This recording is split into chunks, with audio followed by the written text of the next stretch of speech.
Friends, good morning. ఈ రోజు ఏంటో తెలుసా, మూడో రోజు అమ్మవారి అన్నపూర్ణదేవి అవతారం అండి. కొబ్బరి అన్నం చేసుకుందాం రండి. ఎలా చేసుకుందో చూపిస్తాం ఫ్రెండ్స్. ఇక కొంచెం నెయ్యి, కొంచెం నూనె వేసినండి. ఆవాలు జీలకర్ర వేసుకోవాలి. పల్లీలు, మినపప్పు, శనగపప్పు వేయాలండి. పల్లీలు వేసుకోవాలి, మినపప్పు వేయాలి, శనగపప్పు.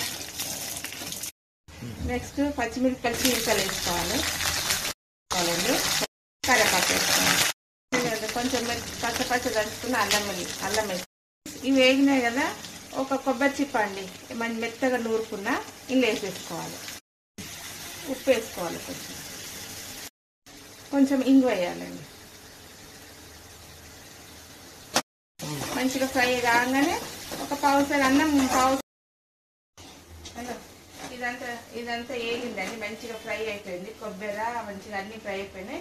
ఇక అన్నం ఒక గ్లాస్ అన్నం ఉడకబెట్టి పెట్టుకున్నా. మంచిగా పలుకు ఇందులో వేసేసేయాలి.